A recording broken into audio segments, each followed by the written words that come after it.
the latest piece of advice that I got that's been helping me is my mentor, LaChina Robinson. She was saying the person that can be uncomfortable the longest lasts the longest.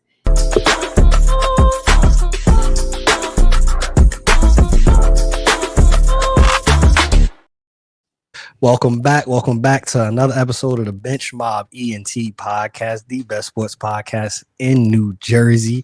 Today we have on a special guest with us, none other than Symone with the Sports is in the building. How are you doing today? I'm doing great. It's a holiday, chill day, so everything's good. Glad and thankful that you are on, that you took time out your schedule to hop on with us. We appreciate it. Big time for sure. Before we get into it, y'all know we got some house rules to take care of. Like, share, subscribe. We try and be here for a good time and a long time. I'm going to start off with this. So I saw recently that you completed a 10K. What was that like? What's the training like to complete a 10K? It was actually a 10-mile. It was crazy. I don't know. I just had like adrenaline, I guess. I usually do like 5Ks. I thought it was a 10K when I signed up, which is why I signed up. So when I realized it was 10 miles, I was like, hold on. I thought it was 10K. But no, it was cool because I like running and I do a lot of like strength training, which obviously helps with running. So it was cool. I didn't think I was going to, survive at first. Cause like I said, I going into it, I thought it was a 10K and I found out about a month out, it was a 10 miles. So I was like, oh, am I ready for this?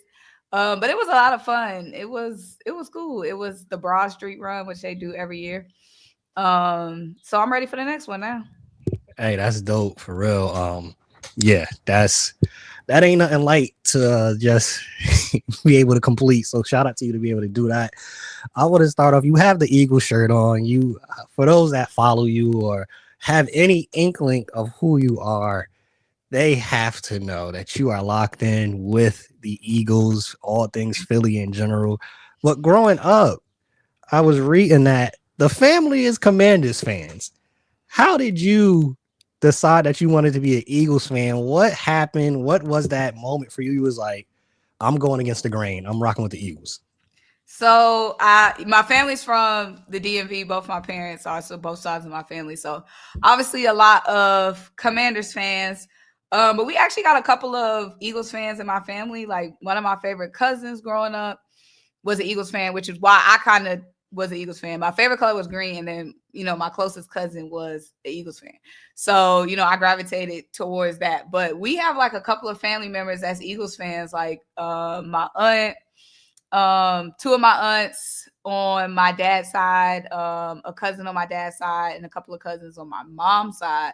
But the story was back when they was growing up, because, they was growing up in the 70s, that, they didn't have national TV. So all their games were local games, meaning NFC East games. So like everybody in my family is honestly NFC East fans. It's predominantly Washington, but we got a lot of Dallas fans, a lot of Eagles fans, and a little bit of Giants fans. But everybody's pretty much an NFC East fan because of that. I know those group chats probably gotta be so much fun and lit during the season with the Eagles, Commanders, and especially in the NFC East specifically. See, I don't be bothering them because the Dallas fans, they old now. Like the Dallas fans in my family, they like 80 now. You know what I mean? So like, I don't be giving them no trouble. I just be letting them have it. You know what I mean? They tired. They heard it. They heard it up. And they actually lived through, when they was doing something. Uh-huh. So okay. Dallas fans that I've got to get trouble.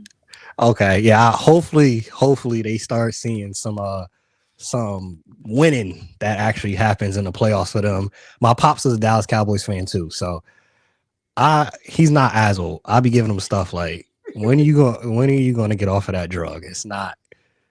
They don't treat you right. You get high, you get happy, and you think they're going to do something, and right. The playoffs come, and it doesn't happen. But for you specifically, right? So we're talking about the Eagles, but you covered everything from G League. You've covered basketball with the NBA, WNBA, football.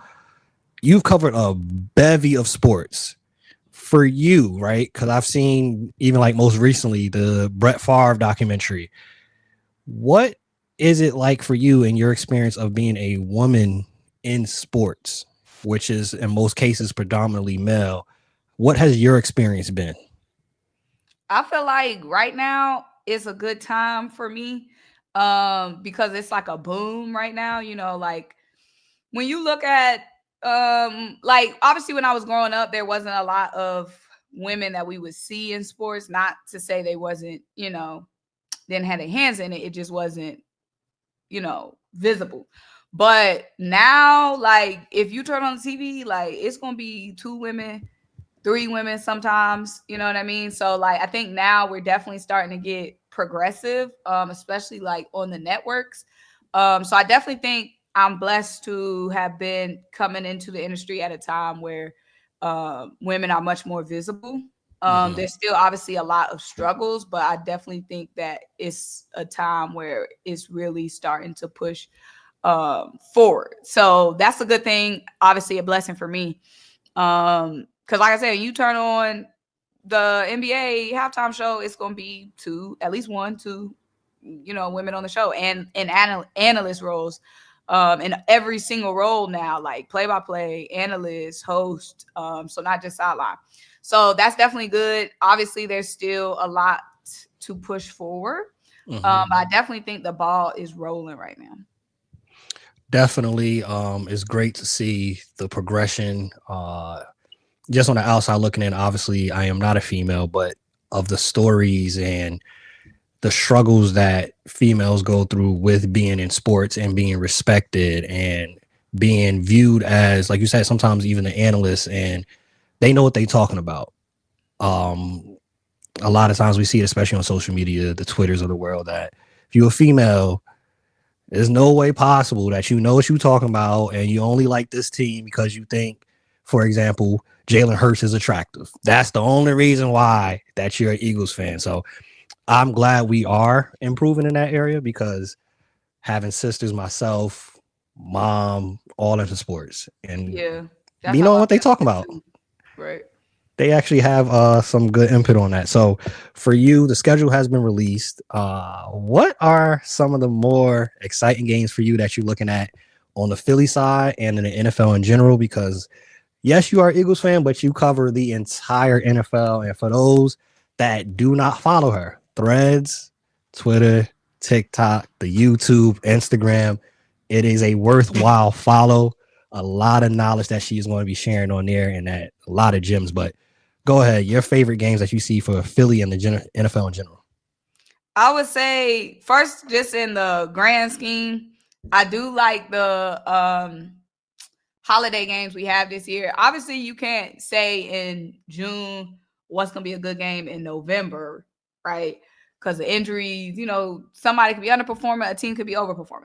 But I do think in some of the past couple of years, some of them, Thanksgiving games, they looked a little sketchy. Like, what was the thought process here? But I do think the holiday games, I feel like they got the holiday games right. Like, all these holiday games look good. Christmas game, no, the full slate of Thanksgiving games look good. Black Friday game look good. So I do appreciate the holiday games on the schedule. I do think the Eagles, obviously, I'm excited for every game. We only get 17, so like every game is exciting. Obviously, the home opener, the banner is going to get raised. It's against Dallas. I do see the NFL is trying to push this Dallas thing, and I know why, because they put us on Hard Knocks, the NFC East. So I'm like, that all makes sense. So I'm like, why they got all these? They got to make a TV show out of this. So it makes sense why they pushing this whole Dallas thing.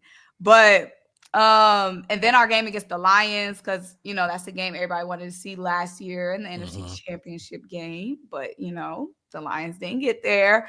I think the Rams are gonna be a good game because the Rams, they fans, I didn't even know they had fans until we eliminated them. And they fans was just coming out of the woodwork talking all this crazy stuff. So I'm ready to play the Rams. I feel like the Rams, obviously Washington. Mm-hmm. We got a lot of good games this year. Like we got the Bears, so that'd be Jalen versus Caleb for the first time. Our schedule is like, shoot, we got everybody on that schedule. they put everybody on our schedule. Like we low-key got a little tough schedule.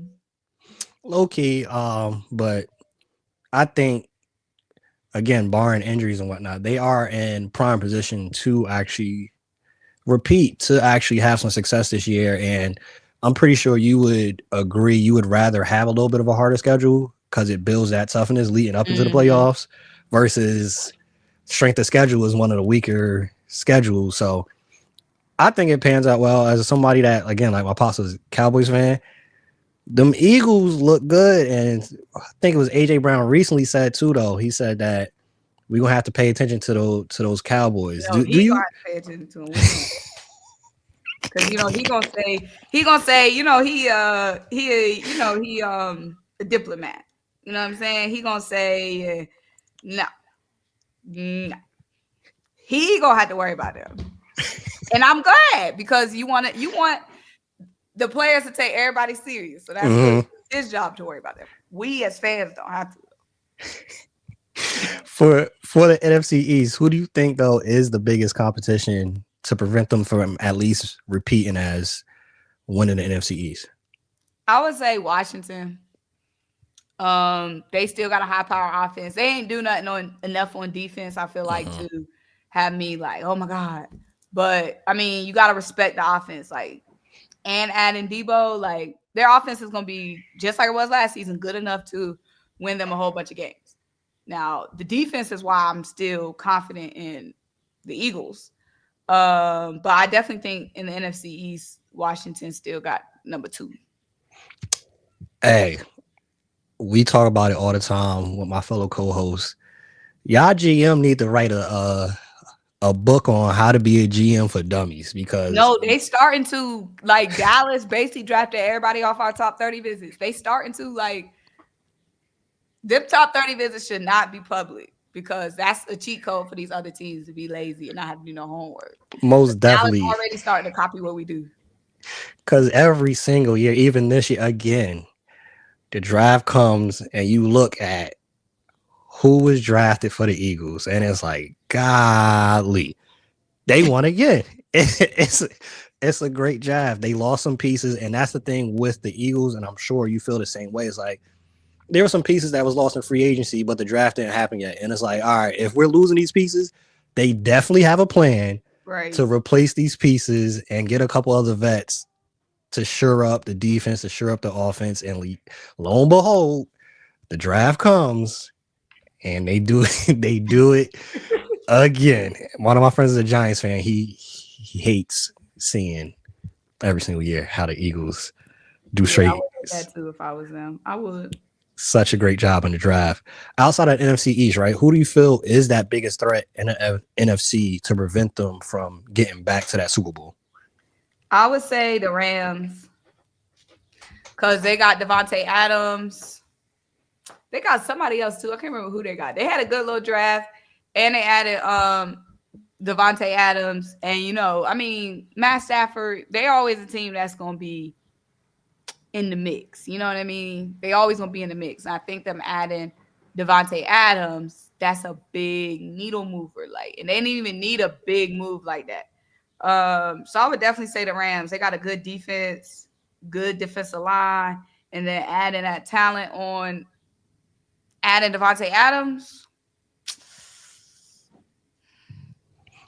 Definitely was a huge pickup for them, especially with Stafford actually staying there too. So huge pickup. On the AFC side, who are you looking at? Who you like on the AFC side? I mean, AFC, I feel like it's still that same mix. Ravens, Bills, but can y'all beat the Chiefs when it matter? Like, I feel like it's been that same story. Like, Ravens, Bills, they gonna have an exceptional regular season. They gonna be yada yada. Who the MVP? Is it Lamar? Is it Josh Allen? Same old tale in the AFC next year, and then we gonna get to playoffs and we'll see. Can y'all beat Patrick? Most definitely, it's the same. Like it's the same story over there. Yes, definitely every year. Like, all right, it looked good. Regular season, Right. 13 wins, 14 wins, MVP debate, playoff time come. That's really what it means is left really for Josh Allen and Lamar. It's just like that's all that's left. Regular season kind of in a sense don't matter to Because we us what already y'all know do. they're gonna be a top team in the regular season. Like, Yeah, nobody's questioning y'all talent or how good right. y'all are. It's now can y'all do it when it matters most, which is the playoffs. Exactly. For you, what has the NBA playoffs been like for you? If you had to give one word to describe the NBA playoffs have been. I would say it was two different playoffs. I feel like leading up to the conference finals, it was lit. Then we got to the conference finals. Now it's like, you know what I mean? I would say the first couple of rounds was lit, like crazy. But now we got to the conference finals. It's like it lost its spunk because it's like Timberwolves, is y'all supposed to be here? It's Mm, like Knicks. Where was that same energy? You know what I'm saying? Like if it goes to 5 games in both, then I'm gonna be disappointed because it's like it started off so fire. Like we was having 7 game series, we was having big comebacks, we was having some upsets, like crazy stuff was happening in the first couple of rounds. Now it's just like Timberwolves looking like a 6 seed, and whatever the Knicks is, they looking like the Knicks. It's like, where was that same energy when y'all was playing the super team of the Celtics? Like, most definitely. Are you of the mindset of some fans that say, hey, if we see a Pacers OKC finals that you're not tuning in, you wouldn't be a fan of that? now the fact that you even got to ask that question, you already know the answer to that. Like, come on now, who want to see that? Besides the city of Oklahoma and the city of Indianapolis, like we need Ant-Man in these finals, bro. Like Ant-Man got the aura. He the in these finals, he the last player with aura, and you gotta have that. Like if it's so many games, like if it was, I'm definitely gonna watch the deciding game, Mm-hmm. but I'm not gonna be sitting and watching all the minutes of Pacers and OKC. Like, come on now. I don't blame you on that. It's like For we watched all this great playoffs to lead up Mhm. to that. Well, hopefully Knicks take care of business. They got one under their belt. They done, bro. They done. Hopefully they figure something out. My issue when I look at the Knicks, I blame that a lot of that on Tibbs, and his rotations and the offensive scheme. But hopefully they figure something out, and then I think OKC probably is gonna handle their business. I love to see Ant-Man in the finals as well. Like you said, the aura, the person, everything, Ant-Man, it's exciting. It's Yeah. top tier basketball. He don't want to be the face of the league, but definitely is one of those names that you think of as Mm, face of the league, somebody that's going to be box office every single time, even though he don't want to do it. right. Exactly. That's a whole nother conversation. For you, right? Growing up in the industry and since you've been in there, the industry and all the success that you've had, who are some people even now that you admire, that you look up to, that you use as inspiration at times for your field? I do so many, like I do a couple of different things, so it's like, different. It'll be somebody like for each role. So I would definitely say like play by play, because I'm trying to get more play by play experience. Tiffany Green, she does college football play by play. She does softball play by play as well. She does WNBA play by play. But obviously, I really like football, and it's not that many voices, calling football games, and she's one Mm-hmm. of them. But she's just like really good. Like she adds a lot of like drama, you know what I'm saying? To the game. Like she makes the game feel like so intense and like you in the moment. Mm-hmm. So definitely Tiffany, and especially like what she's been able to do in the football space because, you know, there's no women play-by-play. Like, I mean, I'm not gonna say there's no women because she's doing it, but like it's not visible. Like you don't see Mm-hmm. a lot of women play-by-play voices in football. So it's definitely inspiring to see her. So I would definitely say her for play-by-play. I would say host, sideline wise. I really like obviously growing up like Pam Oliver Mm-hmm. and Aaron Andrews, obviously. But like right now, I really like Lisa Salters because she's like real, just like straight to it. You know what I mean? Like great questions, always. What's the term? Like dictating the interview, because you know when you're Mm-hmm. doing interviews and stuff, they always be like, you gotta dictate the interview. You know, you driving the boat basically, and she always does that. Like she always has a firm grasp on the conversation in the interview. So I really like Lisa Salters when it comes to sideline. And like I said, play by play, because that's something I'm trying to get more experience in. Tiffany Green.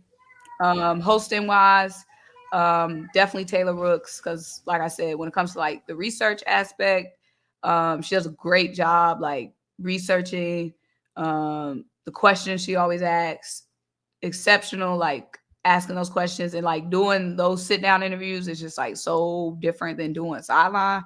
Like the way you're approaching it, because mostly obviously sideline is about the game and like the game kind of dictates the questions. Um, but obviously when you're doing a sit down, it's a lot more directions obviously the interview can go, which means you have to do a good job when it comes to like directing your questions and like ordering your questions to make sure the conversation goes how you want to go. And I think she does a great job at that. And the research aspect of it, like I said, the way she constructs the questions, the way she asks a lot of questions, like a lot of questions that, you know, might end up, if it's not asked the right way, you know, it could go the wrong way, like delicate questions, I would say. So definitely her for hosting and like sit down interviews, and then Tiffany play by play, and then Lisa. I really like all the sideline reporters, honestly. Like all the sideline reporters that I usually see on like the NBA, NFL, like I feel like it's a lot that you can take from a lot of them. But Lisa Salters definitely stands out.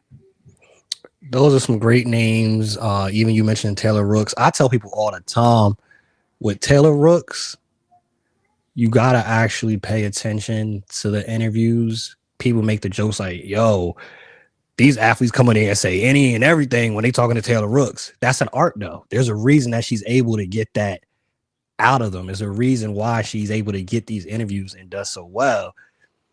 She's really, really good at what she does. It has nothing to do with, oh, she's the most attractive person at the sit downs, anything like that. She actually is good at her job. Like truly, truly good. Lisa Salters, and I haven't seen or heard any of the play by play, but that is a name definitely I will actually look forward to and go listen to. You just mentioned a couple different sports, right? And I've seen some of the reels and I've seen some of your posts. Where did the knowledge come from for all these different sports? Like for you to talk football, basketball, even I saw you was at a golf event. You know, you said you weren't versed in golf, but to be at a golf event, where did the knowledge come from and to be able to talk multiple sports? Because you know, some people they're good at talking basketball, they're good at talking football. You're able to talk multiple sports and know what you're talking about. I feel like football was always the main sport. Mostly I knew because that was, you know, what I was exposed to the most. Like, definitely when it comes to my family, like definitely football first. Basketball, I mean, of course you're gonna know basketball, like it's everywhere, you know what I mean? So it's kind of like obviously it took a lot more to I was exposed to football so early that it was like I just knew football. Like, you know what I mean? Like all my parents, really my mom do is watch football. So like growing up, all I did was watch football all Sunday, watch football. You know what I mean? So, you know, I'm asking questions just as a kid and it just compounds. So football definitely kind of just honestly born with it for lack of better terms. Um, Basketball definitely, I mean, basketball is so everywhere. Like you just going if you gonna learn basketball, like just is basketball. You know what I'm saying? Like, I definitely had to learn, like, actively learn baseball. Like, everything came natural. Like I said, football, I was so exposed to it, it just was natural. Basketball, you just so exposed to it, it's kind of natural. And everybody play basketball, right? Mhm. But I definitely had to learn baseball. Like, I didn't know anything about baseball. Like, shoot, what year is it? I would say about 6 years ago. I didn't know anything about baseball. Then I got like a baseball job where I was doing like social media. So then I'm like, hold on, now this ain't boring, you know what I'm saying? But that was like the high school level, and it was like top high school players, like the type of high school players that's going, they're not even going to college, they get drafted out of high school, but they still got that, firiness, competitiveness, and they like going hard every game. So like every game was lit, you know what I mean? So that's why I'm like, you know what? Baseball's cool. So then that's when I actually actively had to learn baseball. But I would say baseball is probably honestly, obviously the easiest sport to learn. I knew 3 strikes, you're out, Mhm. a pitch, coming home run, like, all that, base loaded. Mhm. But like actually like little more nuances, like, like pinch running, Mhm. designated hitting, all the extra stuff that go with it, besides like the surface level. Mhm. Um, I actually actively had to learn that. But I would say that was easy because, I mean, not any, this fine, but like baseball, it's America's pastime. It can't be too complicated to be America's pastime. You know what I mean? Um, did I have to learn anything else? Honestly, I learned golf when I was out there. Like, Mhm. obviously, like you trying to get the ball in the hole, right? But just more of the like, what did I even learn? It was something like, when they put the flag, like, oh, the flag is there when they far, and then they bring the flag off when they get closer. So some things I learned about golf. I'm still not, how they like hole in one. Obviously, that means you hit it out, but I don't know the rest outside of hole in one. Mhm. But golf not too bad either. Like, if the weather is nice, I thought golf was boring, but if the weather is nice, golf could be chill. So, sometimes you just got to go out and get exposed. But a lot of times you do have to know all these different sports. I mean, obviously, you got to know football, basketball, and baseball, softball. Like, you got to know that. And then these other sports, whatever you can add. Most definitely. I was the same way regarding golf. I thought it was boring, and then my company at one point, the job that I had a golfing outing, and I'm like, oh no, this alright. Yeah, that's how it was. I like this golf thing. Like Right. I don't know, It's chill, lay back. like, I don't know everything, like you said, the vernacular and everything that go with it. Yeah. The birdie and bogey, I don't know all that, Right. Exactly. but it's actually kind of chill. And you mentioned baseball, right? So you said it's not boring for you and your experience, because a lot of people are in between that, say it's boring because you watching it on TV is better in person. Would you say that baseball is better in person than on TV, or you don't feel it's boring whichever way you watch it? I would say that I don't think it's boring whichever way you watch it, if it's a good game. Now, the only time I can see somebody saying it's boring is if you watching bad baseball.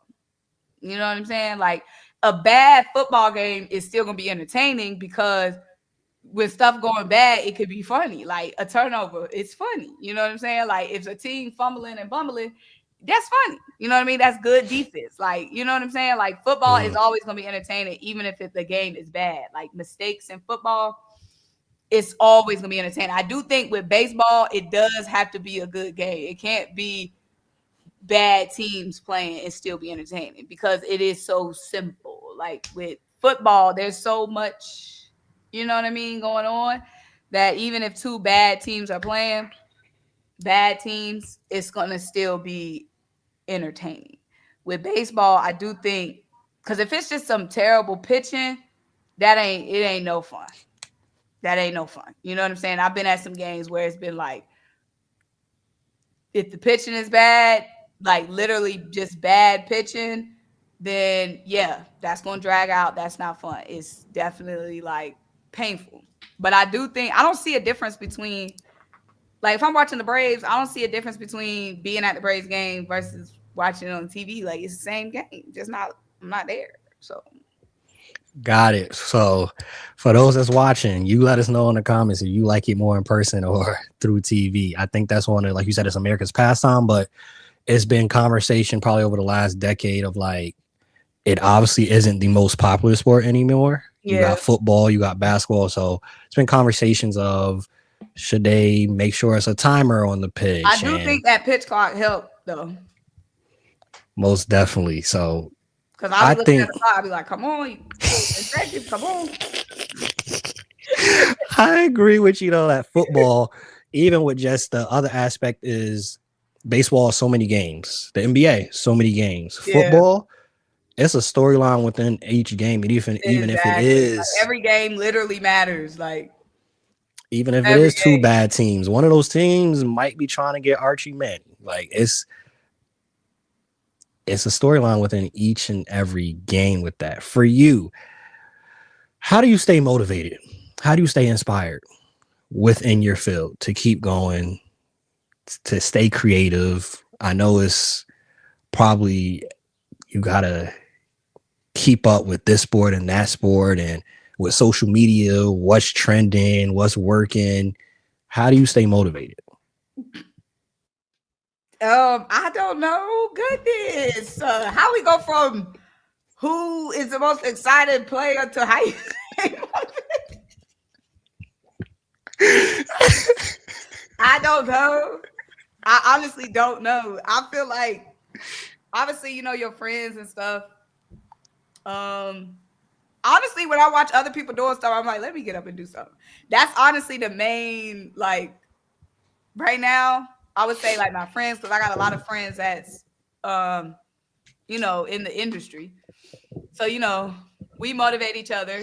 And then, like I said, too, I feel like when I'm looking at, like, if I'm scrolling on my phone and I'm seeing something like, I'm supposed to be making my own content. How am I looking at somebody else's content? And I'll be like, let me go make this video.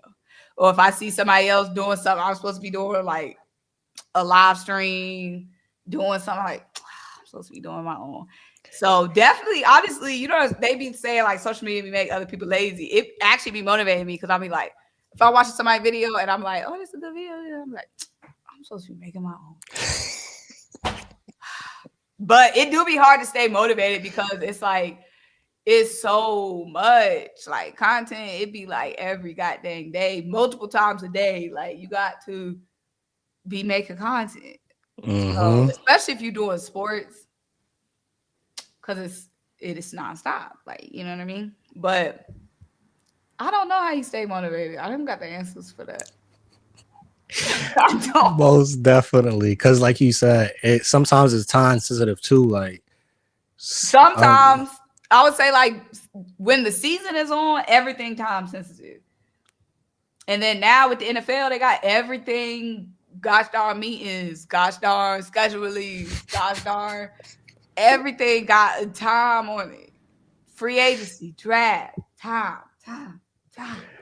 Most definitely. Training camp about to be coming. It's around the corner for literally, sure. Like you gotta be putting out content all the time. 24/7 job. Literally, 365. Like, I've seen your page where you literally had to drop. Oh yeah, this game came out, and you had to drop. Which page? Instagram. I saw you had to drop a couple. I don't even be populating my Instagram because Instagram, I don't even know what the algorithm do. But on TikTok, I be having to post 2 to 3 times a day. I agree that Instagram algorithm, they want you to post 3 times. It's clearly said they want you to post 3 times a day. Yeah. And like you said, with NFL stuff be happening, and with the playoffs going on with NBA, stuff be happening, 3-4 things happening in the same day. Exactly. And people, what's your reaction? What do you think my reaction is? I literally had somebody ask, can you post a rant about this? First of all, a rant is supposed to be natural. How are you going to be requesting a rant? Like, I don't get why people want this content. Like, I don't get it. But they do. They be wanting that content, okay? They be supposed to rant. I'm like, a rant is supposed to be natural. Why would you want to manufacture a rant? But they want that content. Most definitely, and you've definitely built a following where people are going to be asking. They want to hear what Symone has to say on this topic, that topic. I know it was busy for you too, especially the Eagles. The last couple of weeks, maybe a month, with the White House and Oh everything with yeah, that White going House on. did push. Yeah. White House, the tush push, the The mixed tush push part signals. 1 and part 2. Because we thought it was done in March. Then the White House. Then the tush push final vote. Meanwhile, schedule release was what? 2 weeks before. Yeah. And specifically more than probably similar, but I feel like it was more conversation than ever in recent history of the White House visit and Saquon and all that. And that's speaking directly to Eagles. So it's directly hitting home with you. Like, Right. I was like, oh God. When I woke up that morning and I see Saquon trending, I'm like, oh God, dang it. Oh, where's my mic? most definitely too. And I've seen like you mentioned TikTok. I agree that Instagram algorithm is, I don't know what's going Yeah, on I with just be it. posting on Instagram. I don't even be like methodically, like I just be like, I don't know what Instagram want. I just other Whatever, apps are so yeah. much easier. Whatever come of it when it comes to Instagram. More Right. focused on TikTok and YouTube. And one of the actual places that I believe the first time I saw you was TikTok, and then the other place was on Threads.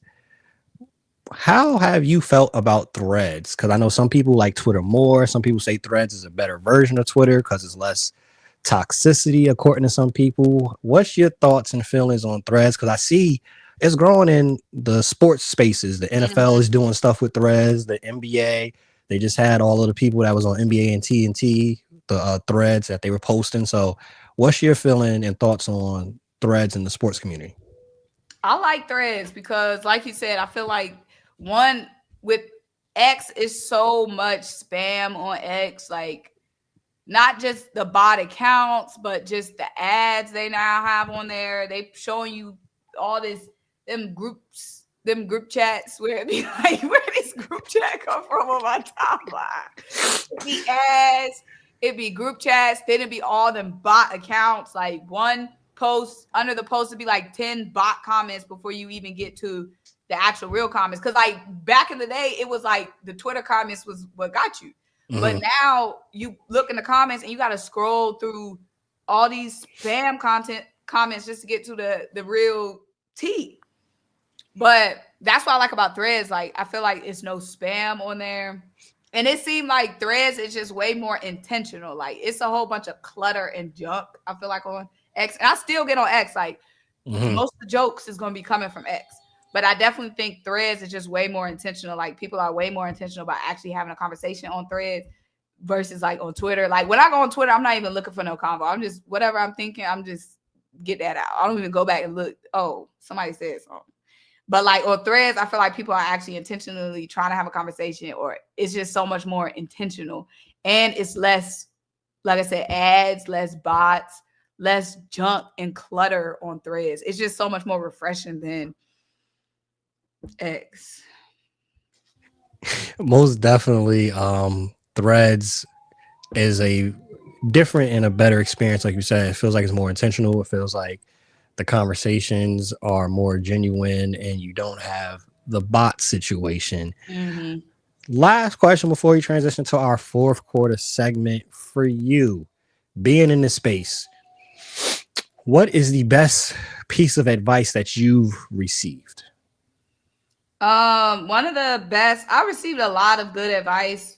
The last advice that I got, like the piece of advice, the latest piece of advice that I got that's been helping me is my mentor, LaChina Robinson. She was saying the person that can be uncomfortable the longest lasts the longest. And that is the truth for broadcast. broadcasting, and content, and just anything in sports in general. Not that sports is the only competitive industry. There's a lot of competitive industries, but sports is a very competitive industry.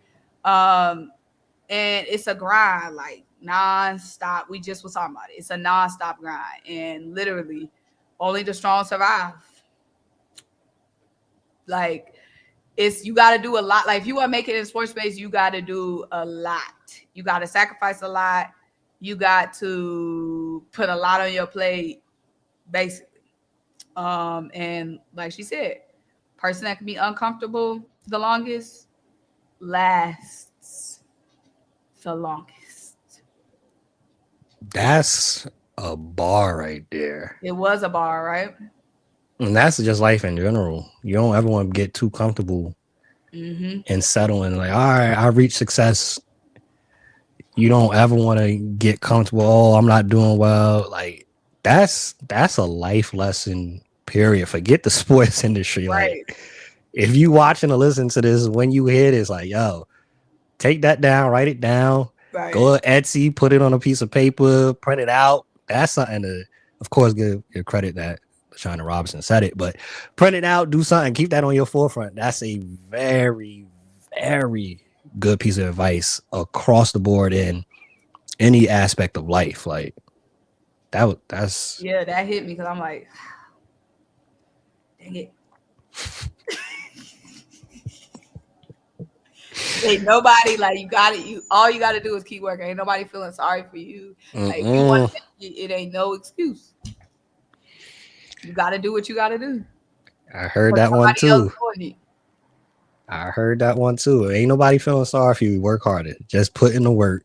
Nobody feeling sorry for you because it's like you said, specifically in the sports industry, it's hundreds of people trying to actually be successful in this industry. That's putting in work. You got to put in the work, and the work will show, and your time and everything will happen in God's timing for that. For you, right? Just before we transition, because I think that's a very good piece of advice for you being in this industry and how long you've been in it. How do you define a view success for you? Honestly, I feel like I'm successful now because I only had one talent, and I was talking about sports. So I had no other choice. I was not about to be working no other job. So honestly, for me, my goal was to be working in sports. Like I didn't have no like, I want to do this specifically. I want to do that specifically. And I'm already working in sports. So it's always something you want to do more. You know, it's always something you want to do. You want to do. Everybody got more goals they want to achieve. So obviously I still have hella goals, but I would definitely say I'm successful because that's all I wanted to do is work in sports. And it's a blessing to be able to do that. And I've done that. And honestly, I wanted to get to the point where I was like, because like when I first started, you know, I'm doing internships and I got other jobs outside of sports. And I just wanted to solely be working in sports, which I've been doing for a couple of years now. So like that was my main goal. Because, you know, it's hard to get full-time gigs. It's hard to get non-seasonal gigs and all that. So most definitely, and like you, that's good for those that's trying to get into the industry. Sometimes you're gonna have to have that internship. You're gonna have to have that other job on the side till you're able, like you said, to now you're doing it full time. You're solely in sports. That's a part of that grind that some people don't talk about. You see the Stephen A's of the world, you see the Taylor Rooks of the world, and just think, oh yeah, I just want to do that. It's a lot of steps before you get to that point. Before you get to that point, negotiating $100 million contracts. right. So there's some steps before you get to that point for sure. Fourth quarter segment, kind of some fun, different type of questions. I love to eat food, so every single guest I have on, I ask a food related question. For you, your favorite restaurant that you pull up and eat at? Right now, because I go through phases, but right now my favorite it's called Gusto. I don't know if we got hella locations in Atlanta, but I don't know if it's outside of Georgia. But it's like a bowl place, but they have like all different kinds of bowls. It's like one of them fast casual places, but it's so good. That's where I be going like right now. Like I go to Gusto like 3 times a week right now. So Gusto, what's the order that you get in when you pull up to Gusto? So they got a Mediterranean. I've only tried 2 of their things. They got like basically like a Greek kind of bowl. Mm-hmm. And then they got an Asian bowl. So those are 2 things I get. I'm in Georgia quite often, so I will add that to the list of places that I will be visiting for sure. If you could cover any sporting event, past or present, which event would it be? Past or present? I would say probably. Wait, when you say present, you mean like coming up? Yeah, coming up. Oh, I would say the Olympics, because that's gonna be in LA. So, and they're gonna have NFL flag. Well, not NFL flag. They're gonna have flag football with the NFL players. So I definitely say the Olympics probably gonna be lit. Definitely. I'm excited to see that, especially the flag football part. And I was happy that they voted for the NFL players to be in it. I know some of the professional flag football players don't like that, but I get the NFL saying they want to send over who they feel is their best option. For you, your coolest moment as a content creator in the sports space?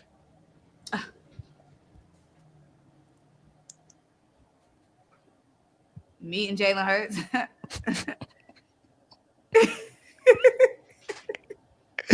Why was that the coolest moment for you? Because it was like surreal. Like, no way, this is Jalen Hurts. Like, you know what I'm saying? It was like not real life. That wasn't even really like content. I would say content wise, the NFL draft, mm-hmm. doing the red carpet. But just that'll count then, because you said as a content creator. So I would say the NFL draft. Okay. What was that moment though? That experience? If it wasn't content creation, how did that even come about? You talking about Jalen? Yeah. So my mentor, she has the same agent as Jalen. So agent Nicole Lynn, she has some broadcast talent too. So LaChina Robinson and Jalen Hurts had the same agent. So when we were at the Final Four, you know, Nicole Lynn was like, I guess she was telling, some of my clients that's gonna be there, like y'all, I guess, meet up. And then LaChina knew that I am who I am when it comes to being obsessed. So then she surprised me with meeting Jalen. Oh, that's fire. Mm-hmm. That's fire. Shout out. Now that's a good mentor. That's a really good mentor right there. Yeah. Last question before we get you out of here. Again, we appreciate you hopping on with us, taking time out of your schedule. Symone, outside of sports, is who? Just a chill girl.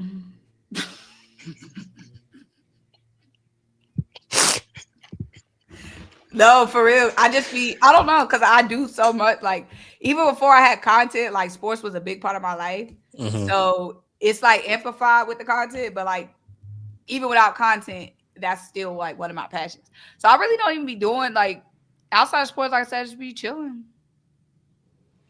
Ain't nothing wrong with that. Chill approach right there, hanging out. Like you said, the sports aspect, it's your passion. So it's not like you just get to be able to talk about it and you get paid and you're able to make a living off of it. But like you said, before any of this was there, the TikTok, the threads, the NFL draft, you was doing it regardless. You loved it.